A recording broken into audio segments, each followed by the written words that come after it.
You're watching Space TV, the only platform for sustainability projects, architecture, construction, and engineering. Watch Space TV from Vegas Media.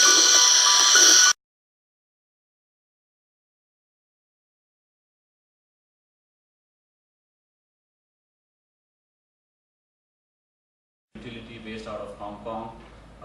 And then on a global basis, we have strong presence in India, China, and Australia.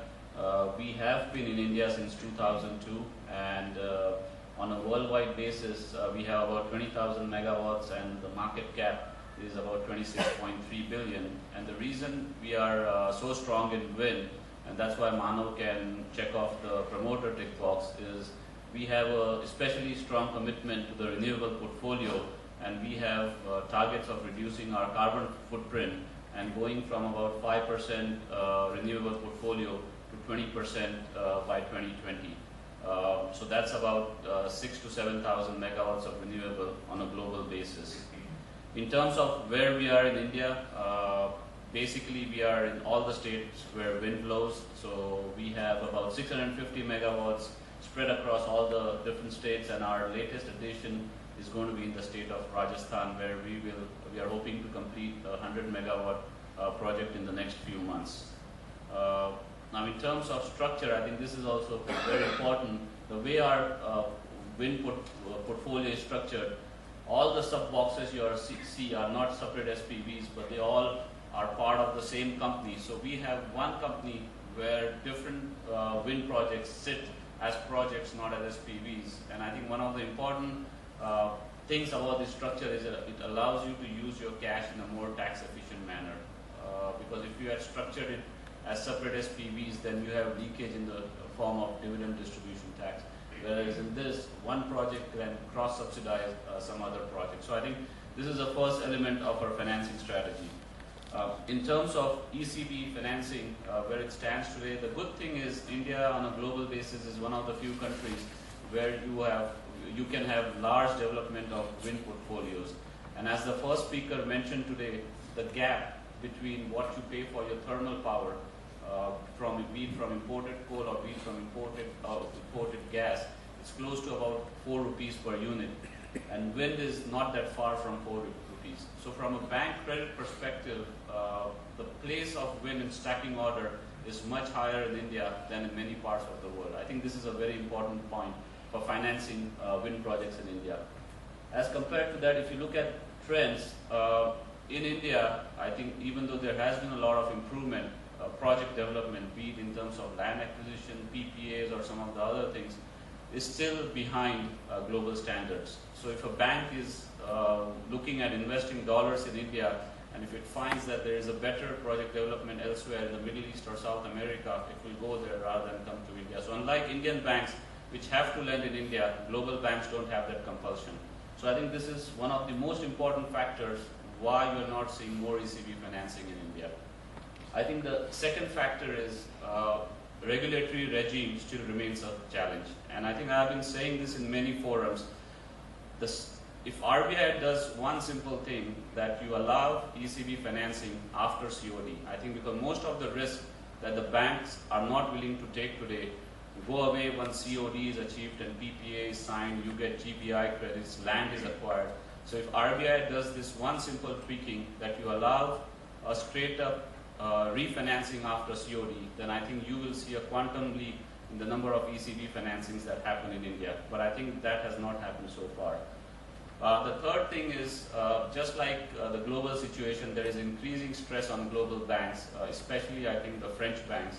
And the dollar's liquidity is short in the market today. And also, one more thing is banks are unwilling to lend longer dated tenors. So, previously while some bank might have done 12, 13 years, at this point they say I can only do 5 to 7 years. Hopefully this will go away over time, but let's see how this plays out. I think things that are really getting bad today, the first one is in terms of land, land and security creation around land. I think this is the primary sort of area which any lender will focus on. And whereas the Indian lenders are comfortable in taking some of the risks which are unique to India, international lenders are unwilling to take that risk. And the second thing is the health of the DISCOM. Like Manav said, if you look at the balance sheet of a DISCOM, most lenders, just by looking at the balance sheet, will be unwilling to lend to such projects. I look around the room and I don't see any Japanese presence, and I think one of the main reasons the Japanese have not led to the sector is because they have never been comfortable with the health of the DISCOM. The question now is, why do we want to have ECB financing? I think the most obvious answer is, at this point especially, it's cheaper. But more than that, I think why CLP looks at ECB financing is because it provides a diversified source of funds. So we are in a situation now where most Indian banks have exceeded their exposure to power sector. So this is one more outlet from where we can procure our funding. Other thing that is advantageous to ECB financing is your PPA revenues are fixed for the next 10, 15 years. So you don't want to be in a situation where you started on a project at 9% rate, and by the time your first year is up, you are up at 12.5%. That just destroys the economics. So if you do ECB, you have the ability to fix your repayments over longer dated, 5, 10-year tenors.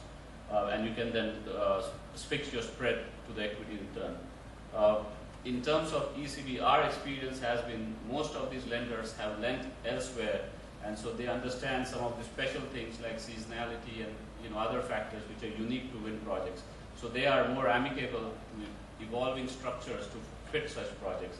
And finally, I think as a conservative promoter, one area of comfort that we see is ECB lenders, they have very strong verification, be it your wind data, be it your technology, and so we feel that this provides to us independent verification that the project is going to make money to the equity holder as well.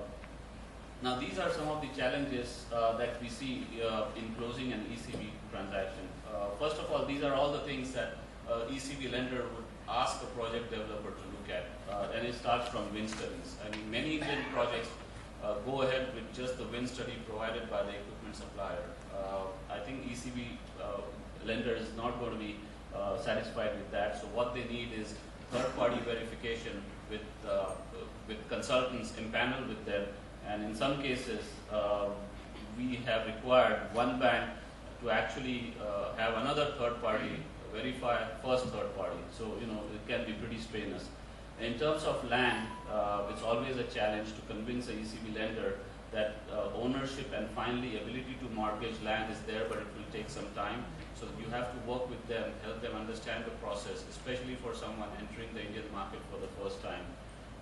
PPA, the way a typical wind project works in India is you sign a contract with the EPC contractor, you fund the person, project gets completed in the next 6 to 8 months, but the PPA is only signed at COD.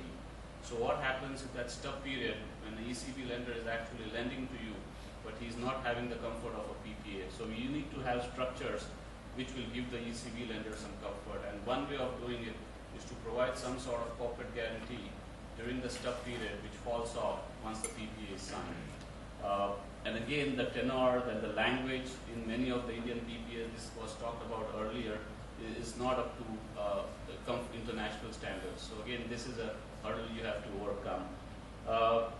Then environmental, I think you need the projects to be Equator Principle compliant, and I think our challenge here is, especially with some of the multilaterals, is the focus of implementing this is many times directly lifted from a developed country and fitted into a country like India. So this is a major challenge where you need to have a serious discussion with ECB lenders, and at the end of the day, if some standard doesn't make sense for India, then I think many of them, after a round of discussions, will get convinced that maybe this is India, so it's a developing country, so some things will have to be tweaked. You just cannot directly lift things from the first world and fit them in the country. And then I think the final one is a promoter strength. I put it in the end, but I think this is the most important thing. Are you a tax-driven player, or are you someone who is a serious player with a strategy of developing wind as a long-term in your portfolio? then real quick, how do you close an ECB transaction? So in my mind, you don't close an ECB transaction by saying, hey, interest rates have gone up 3%, so let me see what I can get from the market. The strategy to close an ECB transaction needs to be there right from project development. So what you do is when you are doing your project development, when you are completing your deal with the wind turbine supplier, at that time have independent wind studies done. See that they compare favorably with the wind studies done by the turbine supplier. You also need to have some sort of technical due diligence. You work with your bank at the very offset to make sure that the ECB lender is comfortable with some of the technology that you're going to use. So that is something you can do ahead of time. Engage a third-party environmental consultant right at the beginning. See what that report is. See if you can live with the findings of that report at the very offset, right during the construction phase. In terms of insurance, this is again something, a discussion you can have with your banker before. What sort of insurance does he want? Is it something the project economics can sustain? So all these things can be done right at the very beginning. And finally, I think this is also very critical. The standard of an ECB lending, rightly or wrongly, is extremely onerous as compared to closing an Indian deal. So be ready, get in-house expertise, hire consultants, whatever it might take to close an ECB documentation. This is the first part. The second part is you need to have a well-developed treasury function who understands the forward markets, who understands the various instruments that are out there for hedging. The other important thing for this treasury function is RBI has been increasingly stringent on certain disclosures, what risk positions you have. Now they have come up with a new thing where all the hedges, where all the positions you take have to be approved by board every quarter. So I think you need to have a strong treasury function which can support an ECB transaction. And then I think as a promoter, we are on the same page as the lenders. I think this is very critical. We look at ECB financing as a first step, and the second step is once we do a LIBOR floating loan, we immediately hedge it and close out all the risk. So both the promoter as well as the lender interest are aligned before this.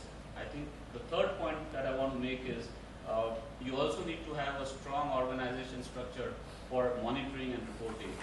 Our experience is with the Indian lenders, once you take a loan, as long as you're making the interest and principal payments on time, everything is going well and no one bothers about everything else. But once you do an ECB transaction, even if you're paying the interest payment ahead of time, you might have a facility agent sitting out of Singapore or Hong Kong who will ask you for some report at the end of each month, and why do you need this report? I just paid you your interest on time. But this is, it's a very, it runs as per the documentation and not as per if the payments are being made on time. So you need to have a corporate structure which can adhere to that. And finally, I think one of the things that works in our favor is we have a very transparent corporate structure which the lenders like. So unless the lenders are comfortable with you, it is very difficult given the other challenges in project development to close an ECB financing in India. So be transparent, be aware of your corporate structure, follow all the corporate norms, and I think this is what will help you in close the ECB transaction. So thank you.